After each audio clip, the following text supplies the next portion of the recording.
afternoon, student. This is Divya Mishra and I am again welcoming you to my channel Inspire.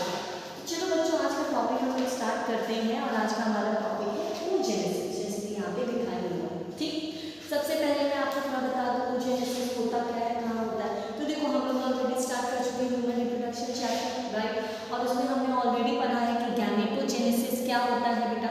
तो gametogenesis देखो नाम से पता चलता है ना, मैंने आपको उस वक्त भी बताया था गैमेटोजेनेसिस। तो देखो गैमेटो से क्या वर्ड आता है, गैमेटो से आपका वर्ड आता है गैमीट, और जेनेसिस का मतलब क्या होता है, फॉर्मेशन, राइट। तो जब फॉर्मेशन ऑफ गैमीट का बात हम लोग करते हैं बेटा, तो उसी को हम लोग क्या बोल देते हैं, गैमेटोजेनेसिस बोल देते हैं। अब देखो गैमीट तो मेल गैमीट भी हो सकता है, फीमेल गैमीट भी हो सकता है, राइट, मेल भी हो सकता है और फीमेल भी हो सकता है। तो मेल का जब गैमेट बनता है, तो मेल के गैमेट को हम लोग क्या बोलते हैं, स्पर्म बोलते हैं। ठीक, तो स्पर्मेटोजेनेसिस प्रोसेस हो जाएगा इसके प्रोसेस का नाम। तो हम लोग इसको क्या बोलेंगे बेटा, spermatogenesis. So the process of formation of sperm in the male body of human is known as spermatogenesis, right? अब उसी तरीके से फीमेल के भी गैमेट को बनाना है। फीमेल के गैमेट को हम लोग क्या बोलते हैं, ओवम बोलते हैं, बट अगर एकदम डिटेल में जाएंगे तो ओटेट भी बोलते हैं, जो कि मैं आपको बताने वाला हूँ। तो देखो आगे का वर्ड है ना ऊ, तो उसी से आपका क्या आ जाएगा, oogenesis। तो सिंपली oogenesis क्या होता है बेटा, तो oogenesis is the process of formation of ova in the female body is known as oogenesis।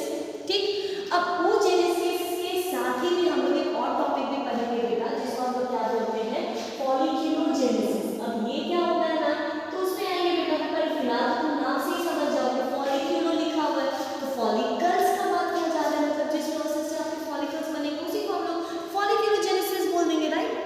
But इसके बारे में हम लोग बात करेंगे, पहले हम लोग बात करते हैं oogenesis। तो देखो कहानी सुनते हैं और कहानी में क्या क्या होता है वो मैं आपको बताऊंगा, ठीक है। तो देखो अभी पहले क्या होता है आपका, process of formation of ova is known as बेटा oogenesis।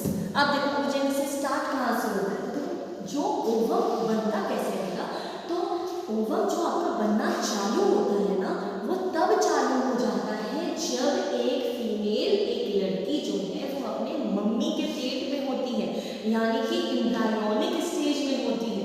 तो oogenesis प्रोसेस का जो फॉर्मेशन स्टार्ट होगा आपका, वो कहाँ से स्टार्ट होगा बेटा, तो वो आपका स्टार्ट होता है एम्ब्रायोनिक स्टेज से। कौन से स्टेज से, एम्ब्रायोनिक स्टेज से। ठीक, तो एम्ब्रायोनिक स्टेज में फीमेल का जो ओवरी रहता है, क्या बोलेंगे इसको हम लोग बेटा, फीटल ओवरी। ठीक, तो फीटल ओवरी मतलब कि फॉर एग्जांपल आप मुझे, ठीक, आई वाज आल्सो फीमेल, तो जब मैं अपने मम्मी के पेट में थी, ठीक, when I was in my mother's womb, mother's uterus, तो उस वक्त मेरे अंदर जो ओवरी है उसको हमने क्या बोला, फीटल ओवरी। ठीक, उस फीटल ओवरी के अंदर क्या होता है बेटा, तो एक सेल होता है जिसको हम लोग क्या बोलते हैं, ओवोनिया बोलते हैं। ठीक, क्या बोलते हैं, ओवोनिया, ये मेन सेल है, इसी से क्या आएगा आपका ओवम बनेगा। ठीक, इसी ओवोनिया से आपका फ्यूचर में जाके क्या बनेगा बेटा, ओवम बनेगा। तो जब हम अपने मम्मी के पेट में रहते हैं, उस वक्त में क्या होता है बेटा, हमारे ओवरी में क्या होता है, ओवोनिया होता है। अब देखो प्राइमरी है ना, तो ये आपका जो नंबर ऑफ क्रोमोसोम है, सबसे पहला वाला स्टेज क्या होगा, नंबर ऑफ क्रोमोसोम 2n होगा। ठीक, डिप्लॉयड नंबर ऑफ क्रोमोसोम्स इसमें प्रेजेंट होंगे। ये जो ओवोनिया है बेटा, ये क्या करता है बेटा, अब देखो ओवोनिया का क्या करना है, सेल बहुत कम है तो उसको क्या करना पड़ेगा, बहुत सारे सेल्स बनाने पड़ेंगे। जब तक बहुत सारे सेल्स नहीं बनाएंगे वो, तब तक कैसे पता चलेगा कि आगे देखो, आगे जाके कुछ सेल्स बच भी सकते हैं, मर भी सकते हैं। तो इसके लिए बॉडी क्या करेगा, अपने आप को प्रिपेयर रखेगा कि अच्छा चलो मैं ज़्यादा मात्रा में सेल बना के रखता हूँ, तो अपने ही जैसा exactly same number of cell उनको बनाना। ठीक, तो सेम नंबर ऑफ सेल बनाने के लिए बेटा वो क्या करेंगे, कौन सा प्रोसेस करेंगे, माइटोसिस या मियोसिस। तो ऑफ कोर्स माइटोसिस करेंगे ना, क्योंकि मियोसिस में तो नंबर ऑफ क्रोमोसोम हाफ हो जाते हैं, पर माइटोसिस में आपका नंबर ऑफ क्रोमोसोम क्या रहता है, इक्वल रहता है, डिप्लॉयड ही रहता है। तो इस चक्कर में क्या होता है बेटा, बहुत सारे ओवोनिया बन जाते हैं। ठीक, बहुत सारे ओवोनिया बन गए माइटोसिस के बाद। ठीक है, ये सब के सब क्या है, आपके ओवोनिया बन गए वापस। ठीक है, अब जब आपका बेटा, जबकि एक बार में इतना सारा ओवोनिया बन गया, तो देखो जब हम लोग अपने मम्मी के पेट में होते हैं, ठीक, तो बहुत सारे मैटर्स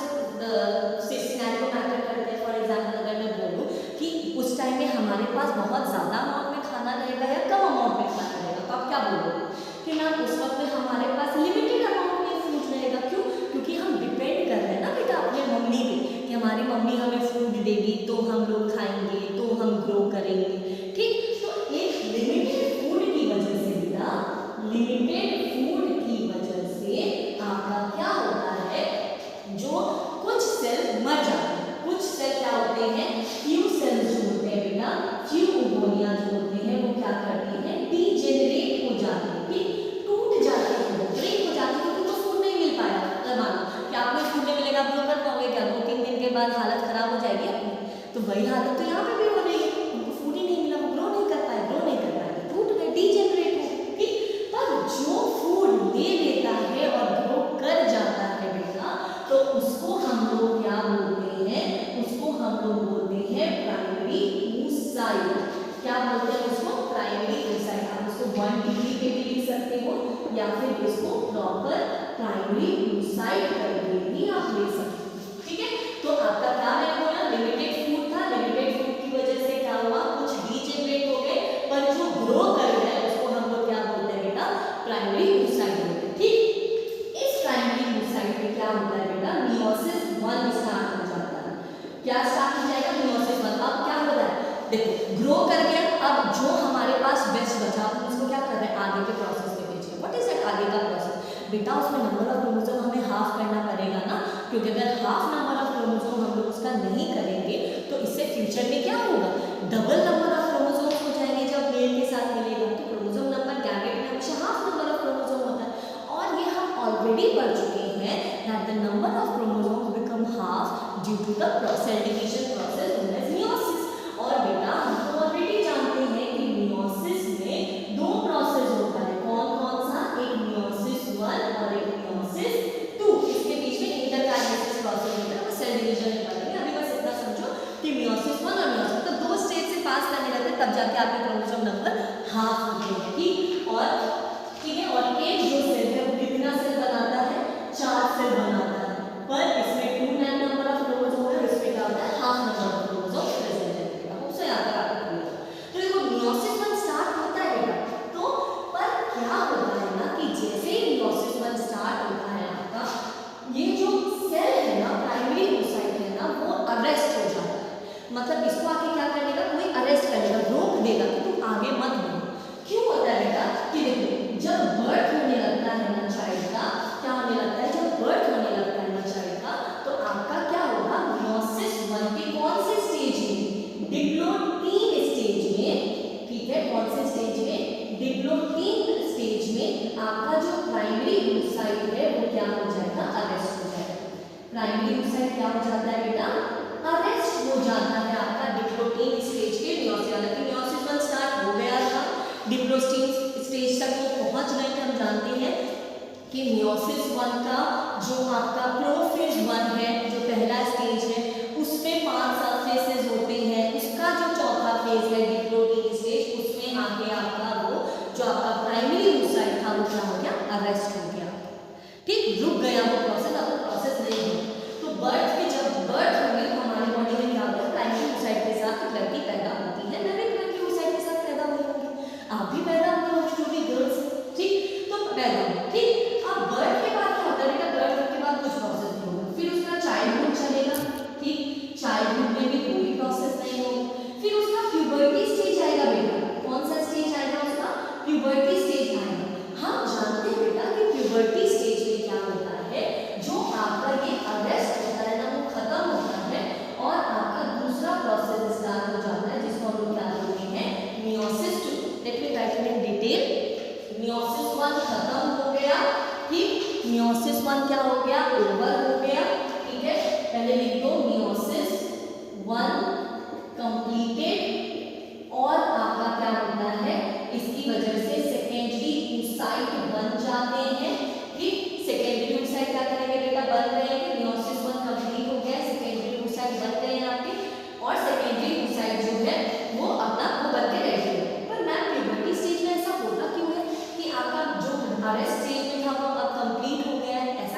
वहां पे जाके क्या होता है बेटा, वो अरेस्ट हो जाते हैं, रुक जाते हैं, कुछ काम नहीं कर रहे वो एक्टिविटी।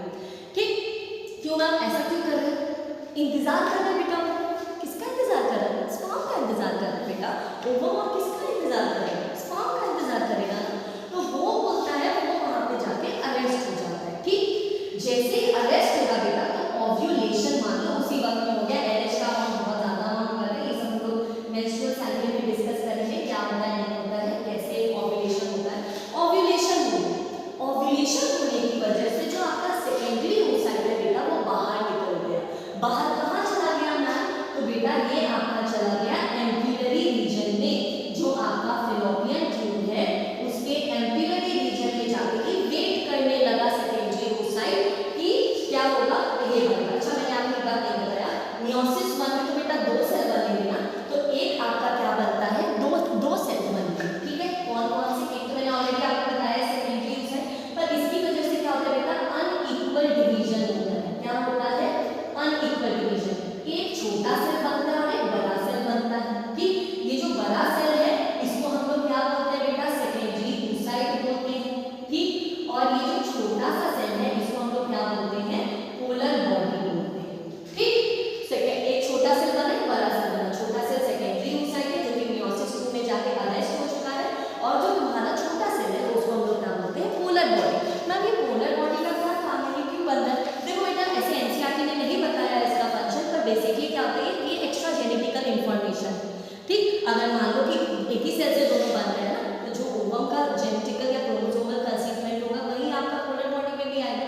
तो एक्स्ट्रा जेनेटिकल इंफॉर्मेशन आपका पोलर बॉडी में आता है। दूसरा ये भी बोला जाता है कि पोलर बॉडी जो है वो न्यूट्रिशन प्रोवाइड करता है ग्रोइंग ओवम को। ठीक, तो न्यूट्रिशन प्रोवाइड करने के लिए भी पोलर बॉडी होता है, बाद में जाकर वो धीरे धीरे डीजेनरेट हो जाता है। ये बन गया बेटा पोलर बॉडी का काम। ठीक है, समझा दिया मैंने। मियोसिस 1 अनइक्वल डिवीजन हुआ, मियोसिस 2 में जाके ये सेकेंडरी oocyte क्या हो गया, अरेस्ट हो गया, मेटाफेज 2 स्टेज। ओव्यूलेशन हुआ और ये सेकेंडरी oocyte जो है वो आपका क्या करने लगा बेटा, ये जो सेकेंडरी oocyte है वो आपका क्या करने लगा, वो जाके आपके एम्पिलरी रीजन में जाके वेट करने लगा कि अच्छा ठीक है भाई आप आओ फिर हम लोग करेंगे। अब देखो वो जब वेट कर रहा बेटा, तो यहाँ पे 2 केसेस हो सकते हैं आपके साथ। एक कि स्पर्म आए ही ना। ठीक, फॉर एग्जांपल अगर स्पर्म का एंट्री नहीं हुआ, स्पर्म नहीं आया, तो उस केस में क्या होगा, मर जाएगा आपका सेकेंडरी oocyte। ठीक, सेकेंडरी oocyte क्या हो जाएगा, डीजेनरेट हो जाएगा और वो जाके क्या बना लेगा, वो टूट जाएगा बेटा। उसके बाद मेंस्ट्रुएशन स्टार्ट हो जाएगा फीमेल। ठीक, अगर स्पर्म आ जाता है ना तो क्या होगा, ठीक, अगर स्पर्म आ जाता है बेटा तो उस केस में आपका क्या होगा, जो सेकेंडरी oocyte है ना, ठीक है, अब उसका मियोसिस जैसे ही क्या होगा, इस सेकेंडरी oocyte के पास क्या होंगे, स्पर्म जो है वो एंटर कर जाएंगे बेटा। ठीक, तो क्या होगा, आपका जो मियोसिस 2 फेज है वो कंप्लीट हो जाएगा। क्या हो जाएगा, मियोसिस 2 क्या हो जाएगा बेटा, वो कंप्लीट हो जाएगा। कंप्लीट होने के बाद क्या होगा बेटा, मैंने क्या बताया, 2 सेल बनेंगे। तो इससे क्या होगा, एक छोटा सेल बनेगा और एक बड़ा सेल। ठीक, छोटे सेल को इसी के अंदर ही काम होगा। ठीक, इसके अंदर क्या होगा बेटा, एक छोटा सा सेल बन गया और एक बड़ा सेल बना। जो छोटा सेल बना ये पहला पोलर बॉडी था ना, तो ये क्या हो जाएगा, सेकंड पोलर बॉडी हो जाएगा। ठीक, ये क्या हो गया आपका सेकंड पोलर बॉडी, ये पहला पोलर बॉडी बन गया और ये क्या बन गया, सेकंड पोलर बॉडी बन गया। और ये क्या बन गया आपका बेटा, ये बन गया आपका इसके अंदर ये प्रोसेस होता है ना, तो इसके अंदर क्या होगा, सेकेंडरी oocyte था। ठीक, तो ये ओवम बन गया है। ये क्या बन गया बेटा, ओवम। इसको हम लोग क्या बोलते हैं, अब oocyte बोलते हैं। ठीक, इसको हम लोग क्या बोलते हैं, oocyte। और यहाँ पे क्या हो गया, स्पर्म का भी न्यूक्लियस आ गया। ये किसका न्यूक्लियस आ गया, स्पर्म का न्यूक्लियस आ गया। ठीक, और ये ओवम का न्यूक्लियस ऑलरेडी इधर था। ये दोनों जुड़ के क्या बन गए इधर बेटा, oocyte बन गए। क्या बन गए, oocyte बन गए। क्लियर है, oocyte बन गया। यही oocyte क्या होगा बेटा, आगे चल के जब फ्यूज हो जाएगा साथ में, जब फ्यूज हो जाएगा साथ में, तो इसी को हम लोग क्या बोल देंगे, जाइगोट बोल देंगे। ठीक, यही क्या हो जाएगा, जाइगोट बन जाएगा और यही जाके क्या करेगा, आगे चल के हमारे सेल से जाके क्या तो एम्ब्रियो बनेगा और बाद में जाके किसी बच्चे का जन्म होगा, कोई भी बर्थ होगा। मैं आपको फिर से प्रोसेस बता दे रही हूँ oogenesis का, जिसके बाद हम लोग फॉलिकुलोजेनेसिस पे आएंगे बेटा कि फॉलिकुलोजेनेसिस क्या होता है। ठीक, मैंने क्या बताया आपको बेटा, जिस प्रोसेस की वजह से हमारे बॉडी में जिस प्रोसेस की वजह से हमारे बॉडी में ओवम बनते हैं oogenesis बोलते हैं, ठीक। oogenesis प्रोसेस स्टार्ट कब से होता है? तो oogenesis स्टार्ट होता है आपका एम्ब्रायोनिक स्टेज से, जब for example when I was in my mother's womb or my mother's uterus, at that time this process has started. So what has happened in my fetal ovary? What has happened that there was a cell which is known as oogonia. It has a different number of chromosomes present. What happened after that? Mitosis has occurred, जिसकी वजह से वो number of sales क्या कर रहे हैं, increase कर रहे हैं, सेल्स बहुत सारे बढ़ गए oogonia, ठीक। अब ये oogonia तो बन गया, अब हमें क्या करना है, उसका नंबर ऑफ सेल्स को क्या करना है, क्या तो ग्रो करवाना है, ठीक। तो क्या होगा आपका बेटा, जो ये माइटोसिस, ये जो आपका देखो बहुत सारे oogonia बन रहे थे, तो उसमें से क्या होता है, फूड फैक्टर होता है कि किसको कितना ज्यादा फूड मिला है। अगर आपको एम्पल अमाउंट में फूड मेरे oogonia को मिल रहा है तो वो ग्रो कर जाएगा, और जिसको नहीं मिला है बेटा वो क्या करेगा, ग्रो नहीं कर पाएगा। तो जो ग्रो नहीं कर पाएगा टूट गया, सर्वाइवल ऑफ द फिटेस्ट, ठीक। जो जीता वही सिकंदर, जिसको खाना मिला, जो खाना पहले ले पाया वो ग्रो किया, जो नहीं कर पाया वो डीजेनरेट हो गया। पर जो ग्रो किया बेटा उसको हम लोग क्या बोलते हैं, वो क्या गया, ग्रो कर गया, और ग्रो करके वो क्या बन गया बेटा, प्राइमरी oocyte बन गया, ठीक। प्राइमरी oocyte में क्या होगा, अब मियोसिस 1, ठीक। क्या होगा, मियोसिस 1 होगा। मियोसिस 1 हम लोग करवाने, क्योंकि बेटा नंबर ऑफ क्रोमोसोम्स हाफ करवाने हैं ना, इसकी वजह से हम लोग करवा रहे हैं। मियोसिस 1 हुआ, पर मियोसिस 1 जैसे ही होना स्टार्ट हुआ बेटा, तो आपका जो डिप्लोटीन, जो मियोसिस 1 का जो प्रोफेज 1 है, उसमें जो सब फेज चौथा डिप्लोटीन स्टेज है बेटा, उसमें जाके आपका प्राइमरी oocyte क्या हो गया, अरेस्ट हो गया, ठीक। अब उसके बाद वो ग्रो नहीं कर सकता जब तक वो अरेस्टिंग फेज हटेगा, ठीक। तो उसकी वजह से क्या होगा बेटा, प्राइमरी oocyte होते हैं पर वो अरेस्ट हो गया, उसी टाइम में बच्चे का बर्थ हो, उसी टाइम में बच्चे का लगभग बर्थ हो जाता है, ठीक। अब चाइल्डहुड में भी कुछ काम नहीं हो रहा है, वो अरेस्टेड फेज है, पर जैसे ही प्यूबर्टी आता है बेटा, जैसे ही प्यूबर्टी के टाइम में आप लोग देखोगे फीमेल्स में मेंस्ट्रुएशन का प्रोसेस स्टार्ट हो जाता है। क्यों उसी टाइम में स्टार्ट होता है बेटा, क्योंकि उस वक्त हमारे बॉडी में क्या होता है, हार्मोन्स का स्टिमुलेशन चालू हो जाता है, बॉडी का ग्रोथ एक्टिवली चालू हो जाता है हार्मोन्स की वजह से। तो वो हार्मोन्स जैसे ही आएंगे बेटा, क्या करेंगे, आपका मियोसिस 1 के जो अरेस्टेड फेज था उसको खोलेगा और मियोसिस 1 के प्रोसेस को कंप्लीट कर देगा। मियोसिस 1 के खत्म होने की वजह से बेटा 2 सेल बनेंगे, ठीक। और वो जो डिवीजन होगा, एक छोटा सेल बनेगा, एक बड़ा सेल बनेगा। जो छोटा सेल, तो देखो एक छोटा एक बड़ा हो रहा है ना, एक स्मॉल है एक बिग है, तो it is because of the unequal division which was occurring during the meiosis 1. So in the meiosis 1 you should remember that the unequal division is taking place, because of which a small first primary polar body has born. पहला छोटा cell बना है ना, तो इसको हम लोग first polar body बोलते हैं, और दूसरा क्या बना है बेटा, बड़ा सेल बना है, इसको हम लोग क्या बोलेंगे, आपका oocyte बोलेंगे। देखो ये प्राइमरी oocyte था ना, तो यहाँ पे आपका क्या बन रहा है, सेकेंडरी oocyte बनेगा, क्योंकि प्राइमरी oocyte तो ऑलरेडी बन चुका है, तो सेकेंडरी oocyte बनेगा, ठीक।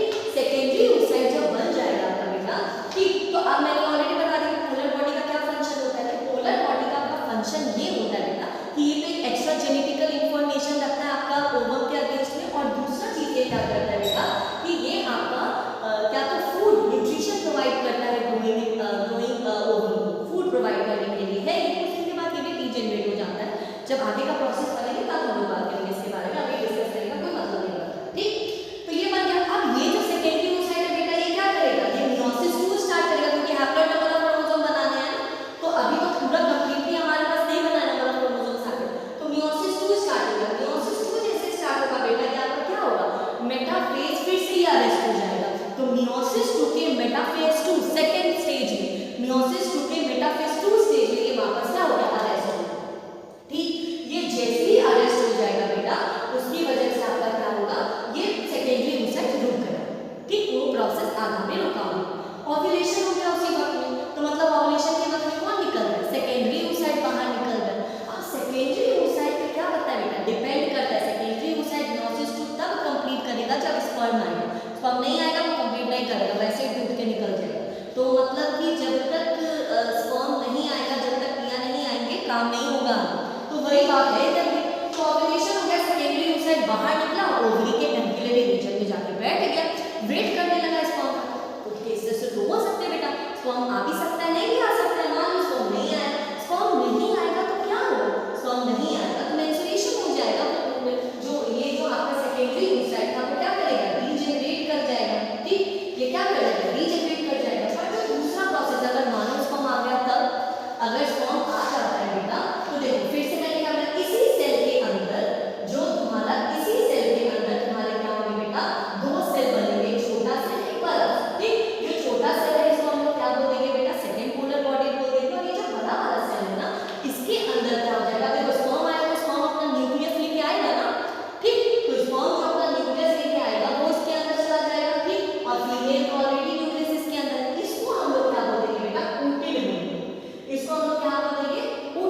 और पोलर बॉडी ऑलरेडी फ्यूजन में डीएनए हो जाते हैं, पर ये दोनों क्या करेंगे, फ्यूज करेंगे और फ्यूज जाके क्या बन जाएंगे, जाइगोट बन जाएंगे। आई होप सो आपको oogenesis